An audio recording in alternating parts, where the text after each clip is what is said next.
Hello, my name is Tim Lehealy, and in this video, we're going to talk about Quincy's database analysis capabilities. This is going to be the first video in a three-part series. In this video, we're going to do an overview of the feature set, and we're going to talk about our basic processing options. In the next video, we're going to show you how to compare two databases, and in the final video, we're going to show you how to parse a database actually into your grid so you can utilize Quincy's visualization capabilities.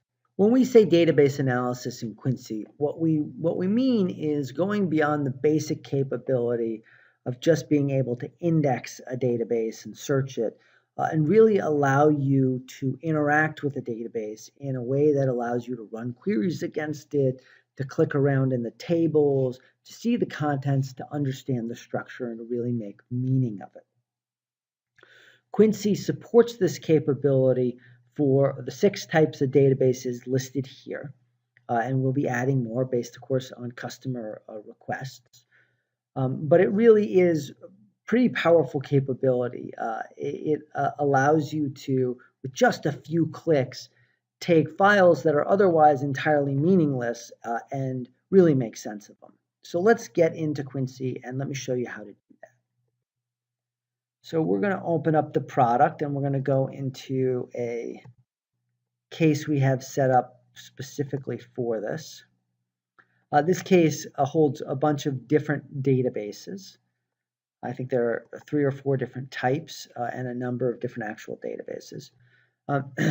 We have some Access databases here. We've got some MySQL databases. We've got an Oracle database. We've got all sorts of stuff in here. Let me actually add the folder structure back in, and you can see a little bit better the types we have. Like I said, Access, MySQL, Oracle. If we were to go all the way down, you'd see there's also a Postgres, and there's some SQLites.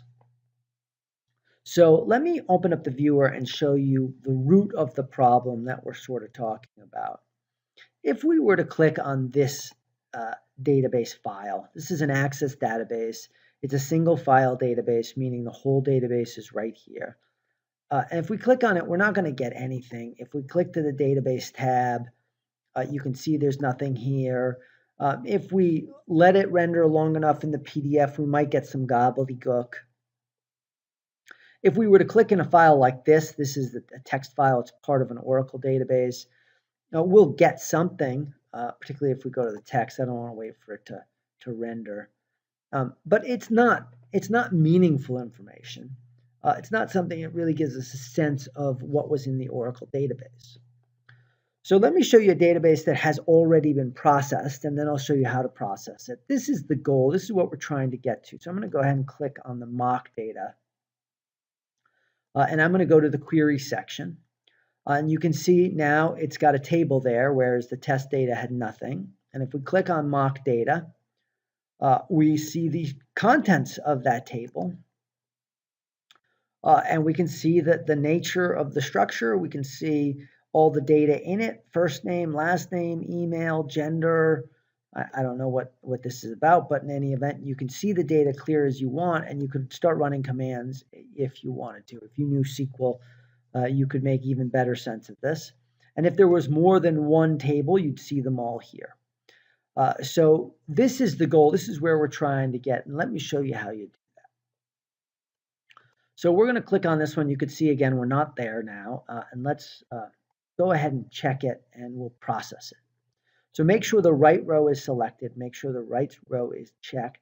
Then right-click, do Processing Options, Special Parser, Process Database. And we'll select on that. And we get this dialog pop up, and we always want to make sure we've got the right object selected, 2004, 2004.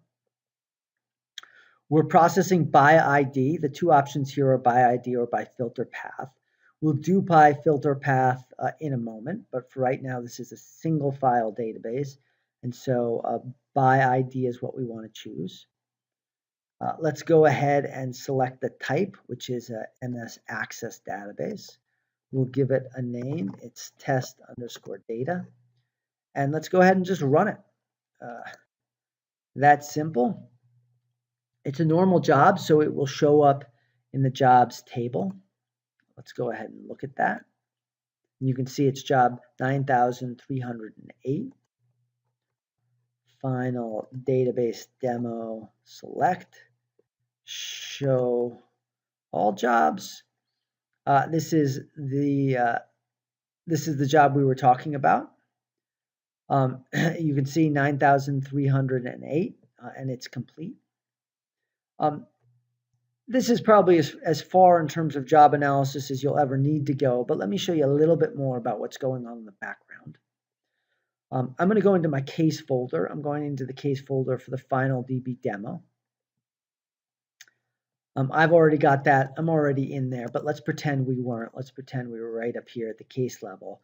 And I select the final DB demo case. I drill down. I go into jobs. And I find the job I'm talking about. Remember that 9,308. I click on that. And inside that, you should always see two folders, an input and an output. If we click on the input, there's the file we were processing. And the output, we should always see this out.db and index. That's because we took the contents of the input folder and we processed them into this SQLite database that we can now interact with. So now if we come back into our viewer and we toggle off and then toggle back on, we can see now we see the tables in this database, and we can select, and unfortunately actually this database is empty, but we could see the structure of it. We can see all the contents of the table. This is the money field 2 table. This is the money field 1, whatever. And if there were content here, we'd be able to see. Let me quickly show you how you can run queries. Let's click on a database that has tables or that has data. And let's give ourselves a little bit more real estate here. And let's expose, we want to expose the results tab right down here. Okay, now we can type any valid SQL query. Select star from mock_data. Now it's very sensitive. If you type anything wrong, it'll fail straight out. I'll show you what happens when it fails, but we want to execute that. And boom, it worked perfectly. We got all the contents of the mock data table. If we want to be a little bit smarter and a little bit more selective about it, let's do where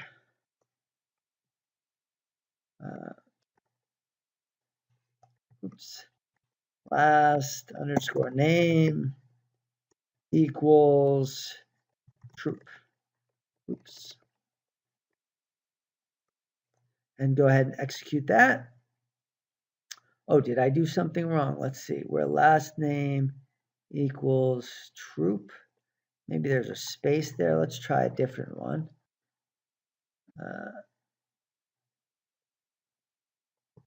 Stogill.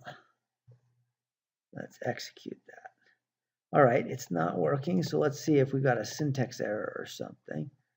Select star from mock data where, look at that. You see, I spelled last name wrong. So it wasn't working. There we go.